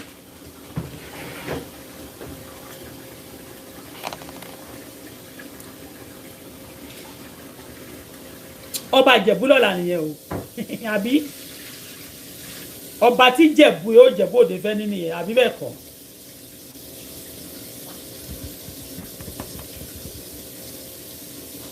bó tiẹ̀ wá jẹ́ pé dódìlé ní tó bá tiẹ̀ wá dilé ní sìn kó wá ṣe dáadáa fún un pé nílé sí bá lò fi gbá mọ́ ètò fi sílẹ̀ nǹkan tó lè parun ni lọ́mọ ọmọ ò tí pé 9 months bí ọmọ 8 months wọ́n gbé wá sẹ́nu ọ̀nà ilé ẹ̀ wọ́n dẹ̀ sùn ta gbangba mọ́jú and you are comfortably nínú ilé ẹ̀ tí ó jẹ́ pé ajá wà ń bẹ̀ ẹran wà ń bẹ̀ tortoise wà ń bẹ̀ kò sí ẹranko tí ò sí nínú ilé yẹn wọ́n sunu ilé bọ̀dí nítorí pé oògùn tó ṣe májẹ̀mú yẹn ni o gbúdọ̀ fojú máa kan ọmọ yẹn náà dé lady yẹn o gbúdọ̀ máa fojú kan déédé o gbúdọ̀ máa fojú kan déédé tó bá ti fojú kan o máa níṣẹ́ tó máa bàjẹ́ lára ẹ̀ tóró ló ṣẹ́ fún ni I am telling you téèyàn ò bá fèèyàn ṣògùn owó kò ní rí bẹ́ẹ̀ fún o ò ní rí kó tẹ̀ yẹ pé o ò tiẹ̀ mọ̀ rí tẹ́lẹ̀tẹ́lẹ̀ kó tẹ̀ wá dó sẹ́nu ta kó ṣe pé kẹjẹ́ kó wọlé kó ní kó fún yàrá kan bí kò sùn bẹ́ẹ̀ kó má tiẹ̀ yọjú sí o lè wà nínú ilé kó má yọjú sí kó má dẹ̀ mọ̀ pé kó dẹ̀ ṣetán kó dẹ̀ ní kó máa lọ kó àbí kó ní kó fún ní nǹkan kó máa lọ kó tẹ̀ wá sọ pé kèé fún ní nǹkan kó tẹ̀ bí àwọn fáṣẹ̀ kan wọ́n lè fún ṣe bí wọ́n máa ń kówó síta olórí burúkú ní gbogbo ẹ̀yìn míì tẹ̀ máa ń kówó fún Wàsíù lórí mídíà yẹn tàbí lórí stage ọdún àmọ́ pé ẹbí ẹ̀ ń wá majority of owó olè owó tẹ̀ jí káàkiri àgbáyé náà tẹ́ bá fún wọn ní tẹ́kàn sọ pé òkè eléyìí wọ́n ṣèkà fún ẹ fún ní ọláṣojú olè burúkú yẹn ṣé ìwọ o ò tọrọ ohun ilé tó kọ́kọ́ ní ìsọ̀rọ̀ yẹn ìgbà tó fẹ́ sílẹ̀ yẹn ṣé ò wá ní kí wọ́n fún ẹ ní drinks àti gbogbo nǹkan tó fẹ́ lò á kó fún ẹ bó tó bá rí àwọn èèyàn báyìí ẹ máa gbógun tó bá ti náà fẹ́ báyé èèyàn jẹ́ tẹ́ ṣe báyé gbogbo ẹbí yín jẹ́ nìyẹn ìyá yín kú fún Wàsíù you are a ritualist àtàwọn tó ń tẹ̀lé tó lọ́ọ̀bù yẹn they are all crazy ẹ máa ń fi àwọn ọmọ yín àmì àwọn ìyá yín àti gbogbo èèyàn ẹ máa fi ń ṣètùtù ni Wàsíù you are a ritualist. A ritualist is a terrorist. I've said this without time, without number. Ọmọ wá sílé obìnrin yẹn wá sílé ó gbé ọmọ dání. You know now ìwọ kò parọ́ náà kò kọ orúkọ ọmọ tó orúkọ tọmọ yẹn máa jẹ́ ó kọ gbé ẹ̀ sí lọ́wọ́ ó dẹ̀ ń jẹ́ orúkọ yẹn àwọn fine name ìwọ ló kọ́. Wàá wá ní kó wá lọ máa wà nínú agbami kó máa fi ayé ẹ̀ káyé ẹ̀ bàjẹ́ so that kò ní lè jáde eventually ó máa wà ashamed of herself to go out. Kọ́mọ̀ bá sẹ́ pé ẹni tó bímọ fún rẹ̀ kọ́mọ̀ máa pa point àwọn tó bá ṣe ẹ̀ ń sílẹ̀ níta yẹn tó tún tajà táyé wọn dà wá ṣe lè wọn máa mú àwọn ìwà tún ṣán wọn mọ́lẹ̀ wàá tún mú èyí tó bá tún ti dà wàá tún ṣán mọ́lẹ̀ wàá tún mímọ̀ wàá tún ṣán mọ́lẹ̀ èyí tó bá tún ti mú yẹn wàá tún ṣán wọn wàá tún pa wọn yẹn ti yẹn èyí tó bá lè kú nínú ibi tó bá fi wọn sí kó kú sí èyí tó bá dẹ̀ lè kú tó ó ti parí nìyẹn ìwà ìkà ni àní sọ pé kọ́mọ ẹ jẹ́ torí ó ń fìyà jọmọ gan àwọn ọmọ wọn yẹn gan èyí tó bá gbádùn nínú wọn for a purpose ni mo bèrè ọmọ kan níjọ́ wo níbí báyìí ipò ọmọ yẹn jẹ́ Esther Akínwándé mo níbo ni Esther Akínwándé wà people thought I'm joking wọ́n bìlí pé bóyá mo kàn try láti wẹ́sùn sí Wàsíù lẹ́sẹ̀ ni Esther Akínwándé vibrant girl tó ṣetán ní yunifásitì kan ní America ní yunifásitì tó wọ́n tó nice ní New York ló ti ṣetán suddenly bó ọmọ yẹn ṣe jáde tó lóun fẹ́ máa ṣe event kan ní America tó dẹ̀ ń ṣe dáadáa bó ṣe rí báyìí bó ṣe gbé wá sí Nàìjíríà ni ó lóun ní kó wá manage òun ayé ọmọ yẹn bàjẹ́ kó tó padà up to date mi ò rọ́mọ yẹn mọ́ lórí social media òun mo ṣe ń béèrè lọ́wọ́ ẹ̀jọ́ yẹn ó possible kọ́ ọmọ yẹn kó wá bímọ fún eventually because tó bá yẹ pé ọmọ yẹn good àbí nǹkan kan good fún ọmọ yẹn ayé ọmọ yẹn rosy then we see her a máa rí lórí social media a rí ó pẹ́ẹ́m ni àbí ìyẹn tí ó bá sì wà láyé tó bá sì wà láyé àtọmọdé àti àgbàlagbà wọn máa sọ pé wọn wá sọ́dọ̀ wọn ni ẹ lọ ṣiṣẹ́ ẹ lọ ṣe kíní kan ọmọ Wásílà tó jẹ́ ti ọmọ Pàṣọ yẹn ọmọ Pàṣọ yẹn àbúrò ọmọ yẹn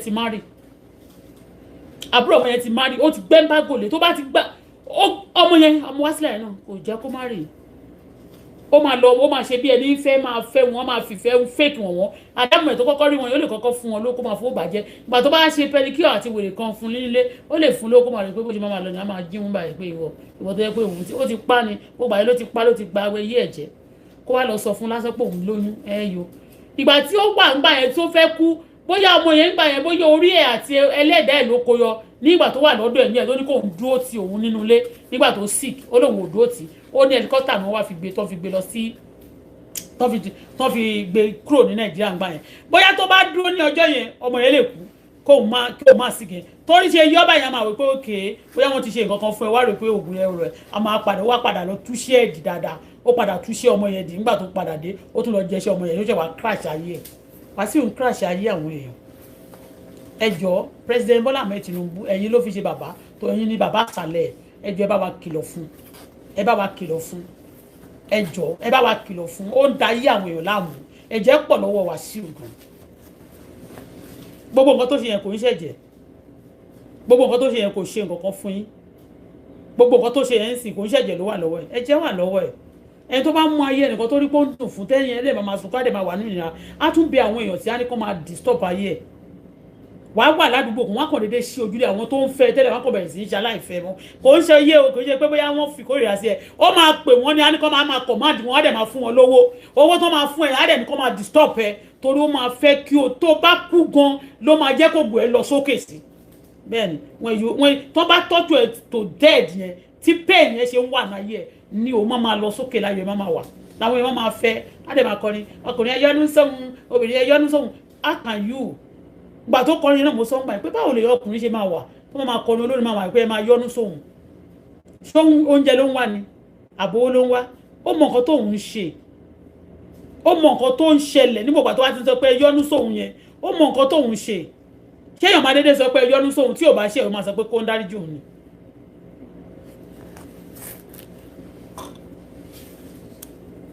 gbogbo èèyàn tó bá wà lọ́dọ̀ ẹ̀ báyìí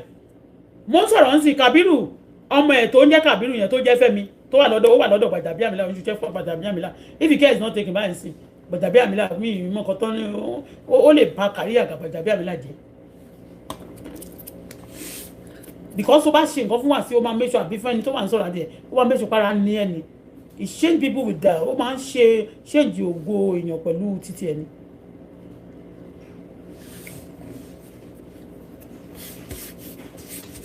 ìgbà tí ìyẹn bá rí nígbà tó kọ́kọ́ rí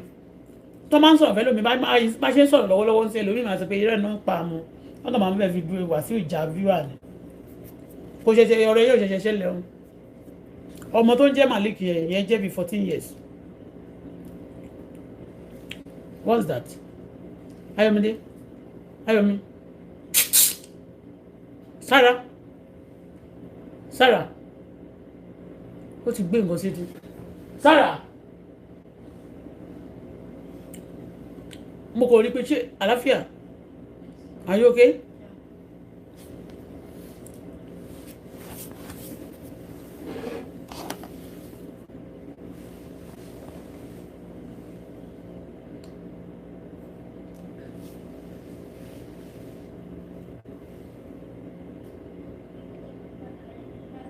Take the packet up for man. Then you won't whine us. If they play my fans, and I say DJ, give me it. They will not use Imole song, or there was one song, Oge Chikama, that they brought out. I'll use it to perform and add some dance to it, and I've added some hype and some things I hear from people or some I pick, because majority of the things I say, I didn't pick it from anybody. I see it and imagine some words by myself, and I feel it makes sense to my own ear. If it doesn't make sense to anybody, but it makes sense to some people, and I say it at least to get one or two things to be made. The case, they want to contact you and know where you stay and reach you. Do you have a phone? No, sir. You don't have a phone? No, sir. During cashless policy, before when Buhari was still there. 3 years ago, so, the phone last. Things were so bad and tight. I sold the phone so that I can buy foodstuffs for my children. And the NIN, they suspended my NIN. So I've been going to Aswani to retrieve it, because if you go to all these people. Let me reverse a little bit. Let me reverse a little bit. Let me reverse a little bit. Bonifo, no. Reverse it. The beginning? No, not the beginning, in the middle. What? Yeah.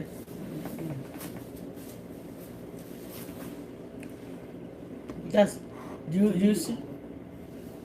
It's 1 hour long. Eh? It's 1 hour long. I should go to 30 minutes. It's 1 hour? Yeah. I can play. I won't be coming to bed. Are you there when this lady came to tell me about this lady? In a cartoon?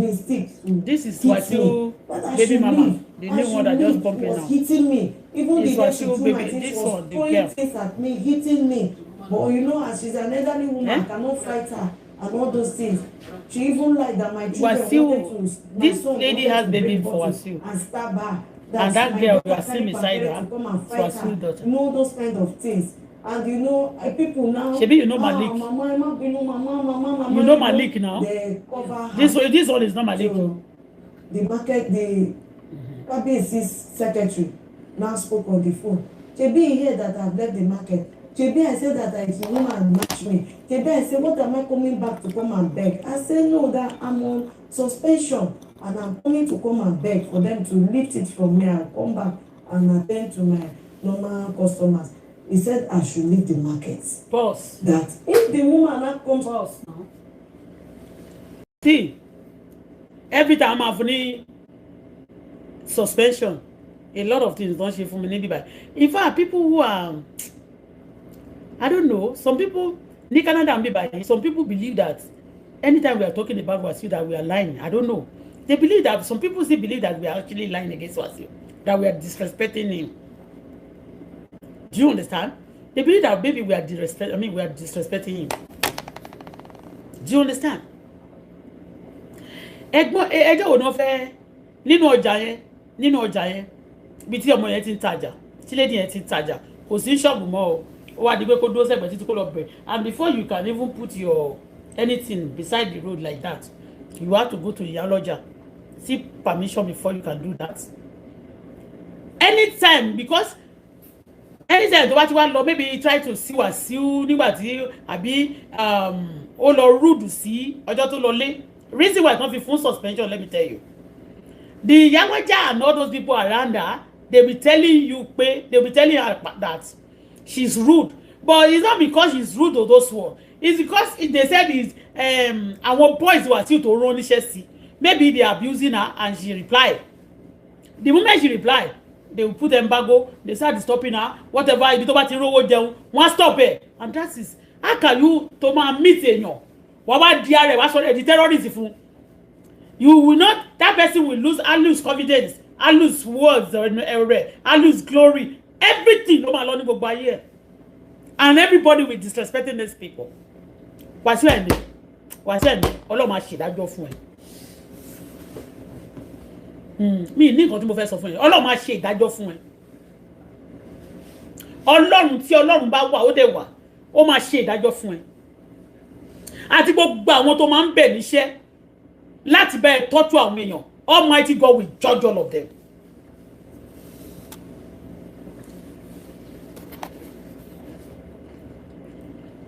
ìgbà tó rí pé ayé ẹni yẹn ti bàjẹ́ tán wá fẹ́ kó jáde lé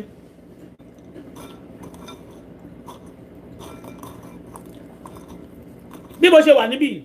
Wàsíù ń dá sí ọ̀rọ̀ mi kò sí gbogbo nǹkan tí mo ṣe tí ò ní fẹ́ mọ̀ terrorist yẹn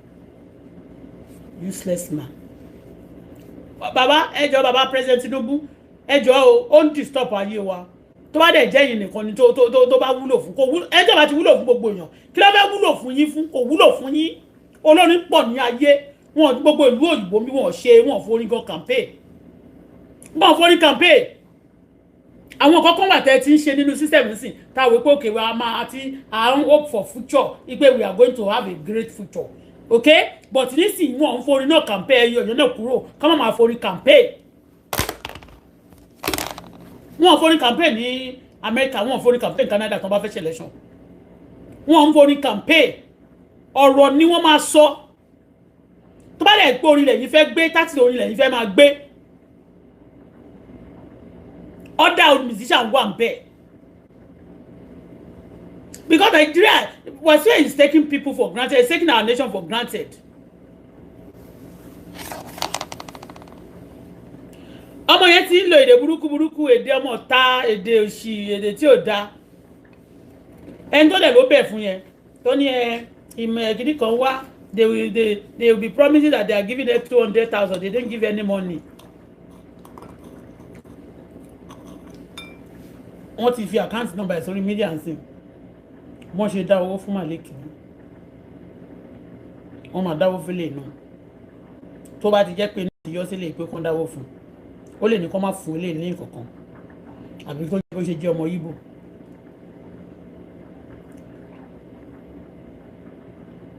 téèyàn bá ní problem ṣèbí ilé ló máa ń sáltọ̀ ilé ló máa wá á mẹ́sàn kó dà gbogbo lérú ni ẹ wá ní lásán nìyẹn ṣé wọ́n jẹ́ ọmọ ẹ̀ tó yẹ pé Wàsíù Adédèyẹ gbadá ní a máa na àwọn èèyàn nínú òkúta wọn máa tírèènì àwọn èèyàn ní tírèènì tó wọn ò dúró gbà lé tí ò dúró tí ò gbẹ̀kọ́.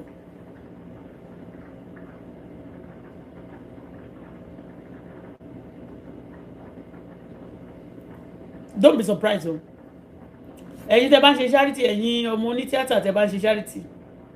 àti ẹ̀yin tẹ́ bá ń ṣe tẹ́ ní kinní yẹn ọmọ Wàsíù kan rèé o ẹjọ́ bá wa fún ní ẹ fún ọmọ yẹn ní scholarship bẹ́ẹ̀ ṣe fún kí lorúkọ ẹ̀ ní scholarship.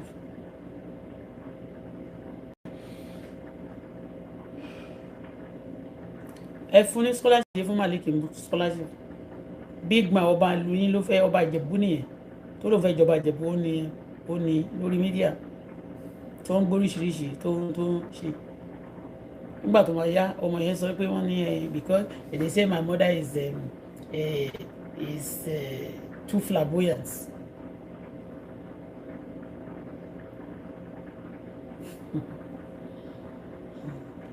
ṣé tó wà flamboyant kò ní fóònù lọ́wọ́ ó wà flamboyant ó ń sunlé dẹ́kìn ibi tó ń ti lọ bá yẹn ibi tó ti ó yà pé ibi tó ń gbé nìyẹn o inú ilé tó ń gbé nìyẹn o.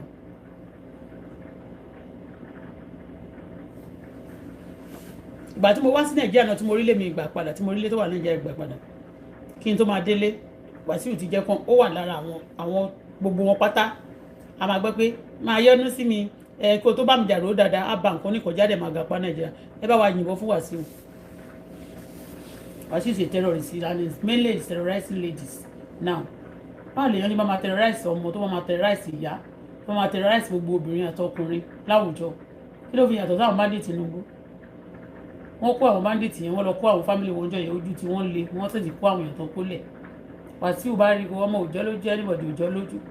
yàtọ̀ sí èyí tó bá lè máa fi lò fún iṣẹ́ burúkú kan ọmọ nǹkan tó donate ìjọ yìí tó ní kó wá lọ jáde fún nǹkan tó ló fẹ́ lọ fún Lagos ó ní nǹkan tó fẹ́ lò tó ń lò fún mi yes torí ọmọ yẹn náà ti ṣiṣẹ́ kan tó máa lọ Paris lápá káàkiri níṣẹ́ kan tó fẹ́ lò fún mi wọ́n ṣàjẹ́ kẹ́mi ẹ̀ kan jẹ́ kí ìyá tó ṣiṣẹ́ ọmọ kó jẹ́ kó jèrè ẹ̀ níṣẹ́ kan tó fẹ́ lò fún mi torí ipò fẹ́ jẹun tí Wàsíù ò bá kọrin mọ́lẹ̀ rèé tí ó bá dẹ̀ kó má kàn rìtáyà sórí ipò ọba pẹ̀lú gbogbo ìwà òṣì tí ara ìwà òṣì tó ń wù nìyẹn ẹni tó ṣe báyìí fún yàn nígbà tí ò tí jọba ṣé tó bá ṣe tán ló máa lọ jọba Ìjẹ̀bú wọn máa sọ pé first class ọba ni a máa ṣe bó ṣe wù ó ń hùwà òṣì báyìí ní àwùjọ wọn máa dẹ̀ ló fẹ́ jọba tó bá jọba tán kí ló máa ṣe o ojú tó bá máa báyàn tálẹ̀ àárò kò ní tààrọ̀ kùtùkùtù máa ṣe pin ojú ìyá máa sọ pé ojú yìí ó ojú máa bẹ́ni sí tálẹ̀ wá ti mọ̀ látàárọ̀ wọ́n gbé ọmọ láti kókó títí ó fi dàgbà títí bẹ́ẹ̀ lójú wa mi ló yọ ọpin lójoojúmọ́ wá lójú rẹ̀ fẹ́ bàkálẹ̀ irú kí nìyẹn lóbi jíjú bí dat.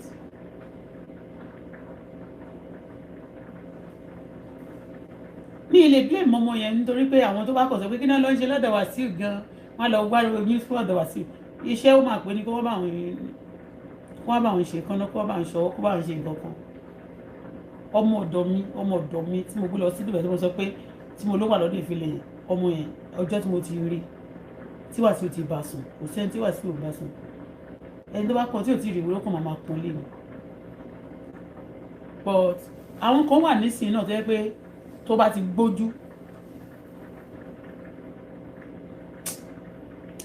ní I don't want to go deeper into another case ọ̀rọ̀ ọmọdé èrò wọn la fẹ́ sùn ẹ̀yin èèyàn ẹ jọ̀ọ́ ẹ bá wa wá nǹkan ṣe sí ṣé tó bá jẹ́ ìlú òyìnbó oúnjẹ tọmọ yẹn máa jẹ bí ò jẹ́ bó jẹ́ child benefit torí bó ṣe wà yẹn tó bá jẹ́ ní ìlú òyìnbó ń bí ló wà á yìí máa gba child benefit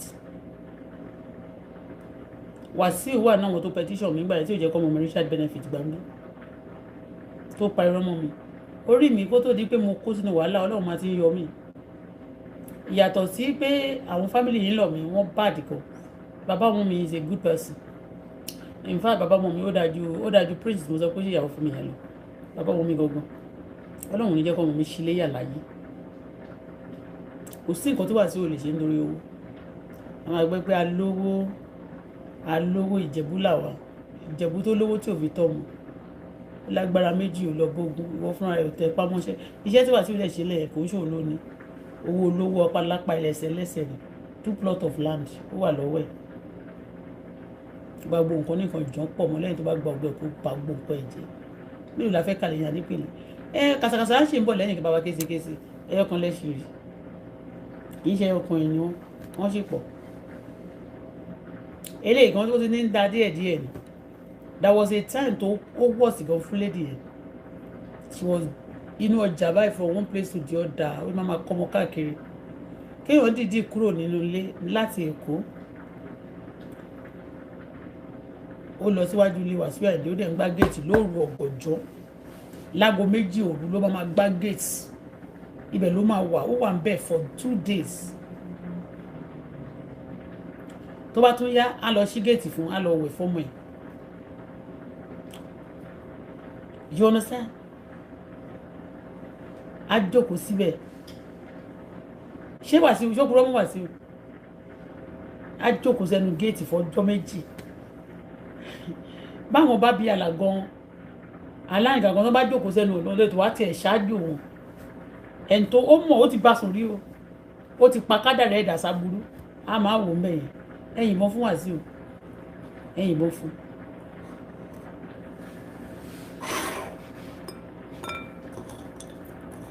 mo hate wickedness láyé mi Wàsíù wicked.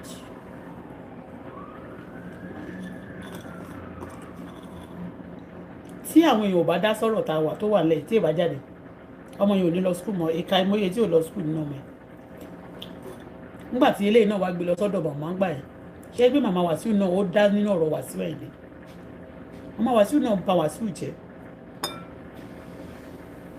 bàbá Wàsíù fi Wàsíù bà yí ọmọ ọ̀dà ọmọ ọlọ́mọ jẹ́.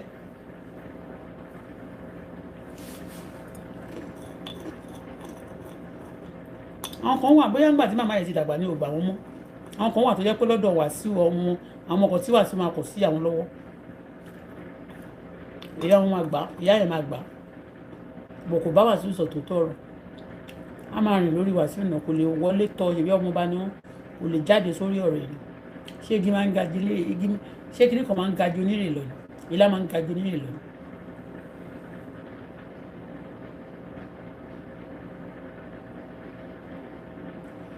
ó ní easy is still better than me rí kiri ẹ̀ka dáadáa ó ní still better than some ọba in Yorùbá land Wàsíù dárúkọ ọba tó dára jùlọ kí n gbọ́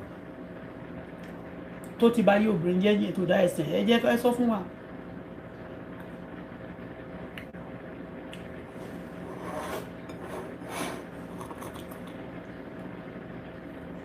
Wàsíù is better than some ọba in Yorùbá land a jẹ́ pé Yorùbá land ti kàlásì nìyẹn.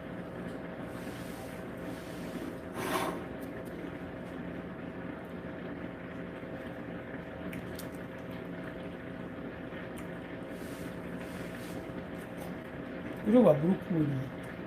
ẹnìkan sì ń pọn lémi báyìí kó sì dájọba kan ní Yorùbá land if you have problem with one ọba in Yorùbá land you can know lè sọ kò sí tó kàn mí mi ti ẹ̀ mọ́ bá so Ọlọ́run nìkan lọ́ba àwọn bá tí mo mọ̀ láyé mi ṣe wà yìí.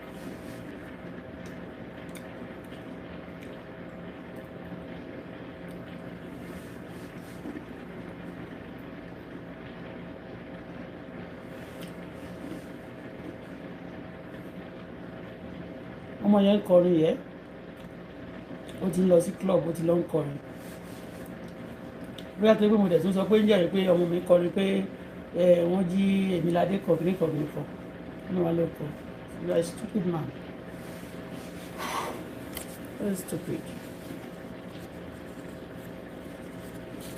very stupid.